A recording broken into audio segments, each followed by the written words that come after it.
अस्सलाम वालेकुम स्टूडेंट्स आज की जो वाइट बोर्ड की प्रेजेंटेशन है वो फार्मेसी टेक्नीशियन फार्माकोलॉजी यूनिट 3। इससे प्रीवियस लेक्चर के अंदर हमने यूनिट 3 में anatomy of autonomic nervous system ANS पढ़ लिया है। अब इसका जो दूसरा पार्ट है autonomic nervous system, anatomy of autonomic nervous system, इसमें कुछ टर्म्स हैं स्टूडेंट्स, ये आपको समझाऊंगा।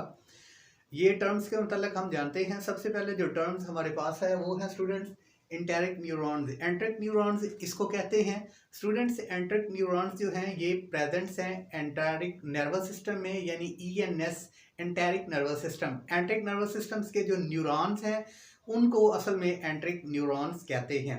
Enteric neurons enteric nervous system के बारे में शॉर्टली आपको पहले ब्रीफ कर दूं कि एंटेरिक नर्वस सिस्टम क्या है। जिस तरह स्टूडेंट्स हमने पढ़ा है कि हम ऑटोनोमिक नर्वस सिस्टम के बारे में पढ़ रहे हैं, तो स्टूडेंट्स इसके कुछ न्यूरॉन्स जो हैं, बल्कि अब राउंड अबाउट 60-100 मिलियंस जो न्यूरॉन्स हैं वो हमारे एंटेरिक नर्वस सिस्टम के अंदर एंटेरिक जो GIT है, गैस्ट्रिक इंटेस्टाइनल ट्रैक है, इसके अंदर न्यूरॉन्स ये प्रेजेंट है।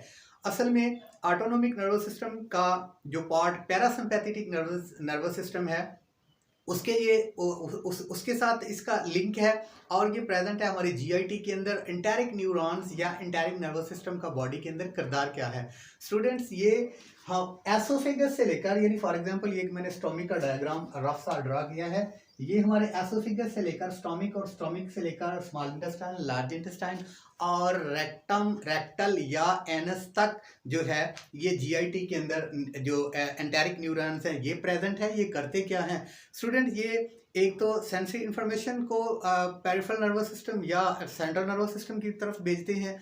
दूसरे पे मोटर जो न्यूरॉन नर्व्स हैं या जो मोटर एक्टिविटीज़ हैं हमारे एंटेरिक नर्वस सिस्टम की उसको कंट्रोल कर रहे हैं। और उसके अलावा स्टूडेंट्स ये कुछ हार्मोन्स को भी कंट्रोल कर रहे हैं। इसके अलावा कुछ GIT के जो सिक्रेशन है, सिक्रेटरी फंक्शंस हैं, वो भी इस एंटेरिक नर्वस सिस्टम का जो है वो फंक्शन है। तो स्टूडेंट्स ऑटोनोमिक नर्वस सिस्टम के बारे में हमने पहले ही जान चुके हैं कि ये इनवॉलंटरी नर्वस सिस्टम है, यानी एक खुदकार तरीके से काम करने वाला नर्वस सिस्टम है।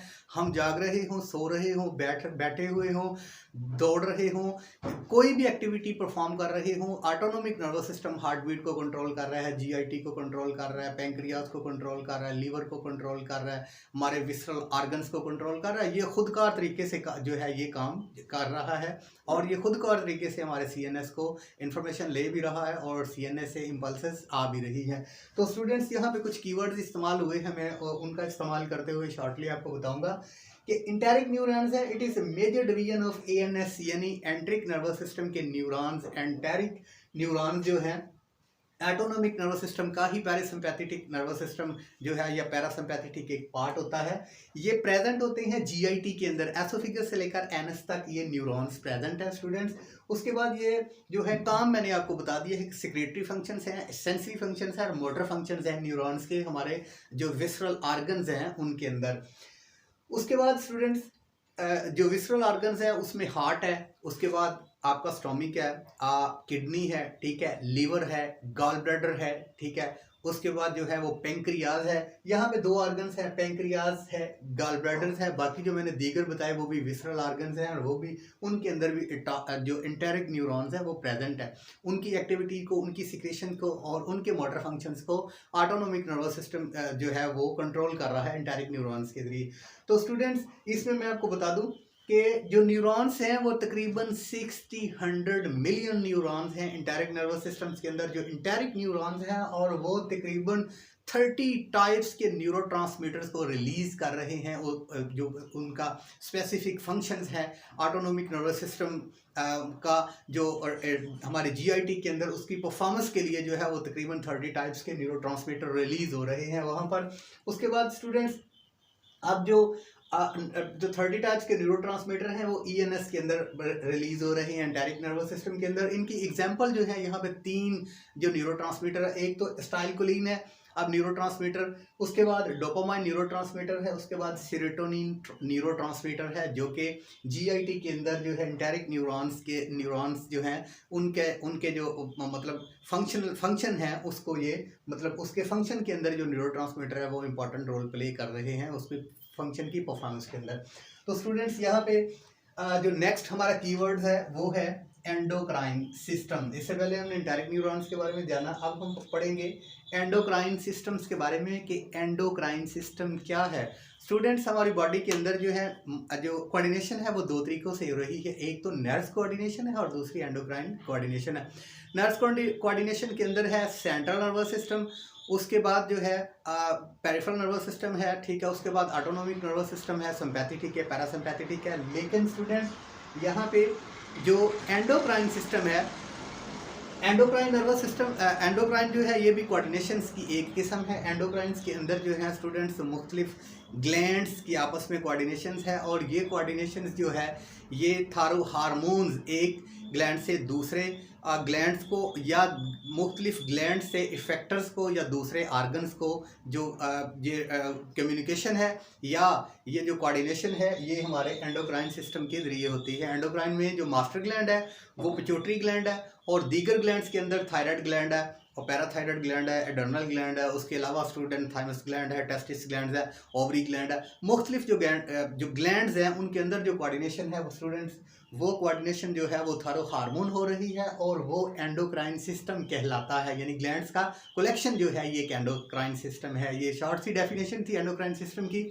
उसके बाद स्टूडेंट्स है विसरल फंक्शन। सबसे पहले मैं आपको आपकी बॉडी के विसरल ऑर्गन के बारे में बता दूं। इनवॉलंटरी ऑर्गन्स को विसरल ऑर्गन कहते हैं। फॉर एग्जांपल आपके विसरल ऑर्गन्स कौन कौन से हैं? हार्ट आपका विसरल ऑर्गन है, स्टोमिक आपका विसरल ऑर्गन है, किडनी आपका विसरल ऑर्गन है, स्टोमिक आपका विसरल ऑर्गन है, स्प्लीन है, उसके बाद लिवर है, पेंक्रियाज है। ये तमाम जो है ये ऑर्गन्स जो है इनवॉलंटरी ऑर्गन्स जो इनवॉलंटरी फंक्शन परफॉर्म कर रहे हैं। ऐसे फंक्शंस जो हमारी मर्जी के ताबे नहीं हैं, वो तमाम फंक्शंस जो हैं ऑर्गन्स जो हैं वो विसरल ऑर्गन है और वो फंक्शन विसरल फंक्शंस हैं।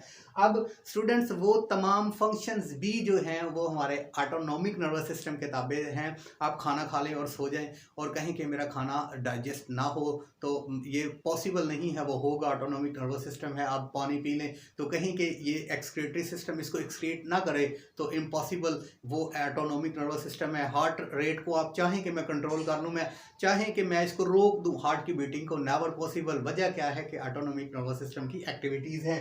सो स्टूडेंट्स ये विसरल फंक्शंस जो हैं ऑटोनॉमिक नर्वस सिस्टम की एक्टिविटीज़ हैं। इसमें स्मूथ मसल्स हैं, हमारे जो जीआईटी के अंदर मसल्स हैं वो हैं, उसके अलावा स्मूथ मसल्स हैं। कार्डियक मसल्स की एक्टिविटीज़ जो है वो विसरल फंक्शंस हैं और विसरल ऑर्गन्स के जो काम है वो विसरल फंक्शंस कहलाते हैं।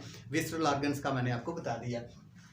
उसके बाद स्टूडेंट्स यहाँ पे टर्म इस्तेमाल हुई है, ये टर्म हमने विसरल्स के बारे में पढ़ ली। ये टर्म इस्तेमाल करेंगे ऑर्गेनेलीज।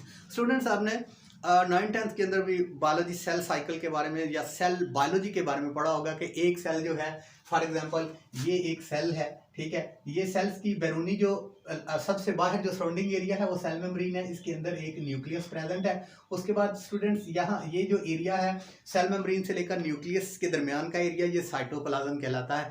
स्टूडेंट्स इस साइटोप्लाज्म के अंदर कुछ ऑर्गेनेलीज प्रेजेंट होती हैं जो कि इस सेल्स की जो एक्टिविटीज़ हैं उसको कंट्रोल कर रही होती हैं या इस सेल्स के फिजियोलॉजिकल फंक्शंस के अंदर मावन होती हैं।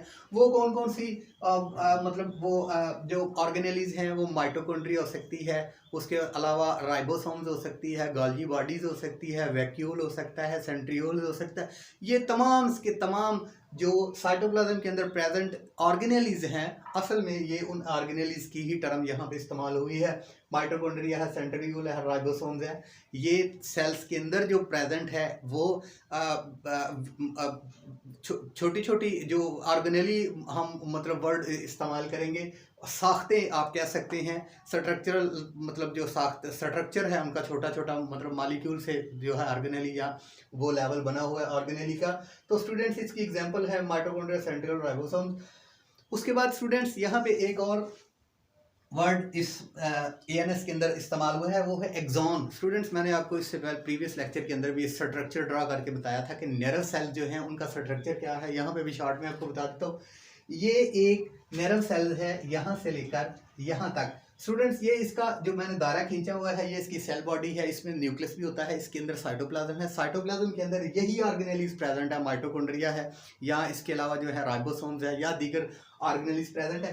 उसके बाद स्टूडेंट्स नर्व सेल्स की एक टेल है, दुम है, जिसे हम एक्सॉन कहते हैं, यानी वो सेल बॉडी जो है वो इसका ये जहाँ पे न्यूक्लियस है वहाँ से नर्व इम्पल्सेस जो हैं वो एक्सॉन की तरफ मूव होती हैं, या नर्व इम्पल्सेस जो हैं ये ट्रांसमिट होती हैं एक्सॉन की तरफ। और एक्सॉन इसका जो है ये वो एरिया है जो कि सेल बॉडी से नर्व इम्पल्सेस को आगे लेकर ट्रांसमिट करता है। तो स्टूडेंट्स सबसे आगे देखते हैं हम, एक्सॉन का आपको पता चल गया। उसके बाद है साइनैप्स। स्टूडेंट्स ये टर्म्स हमेशा अपने माइंड में बैठा लें।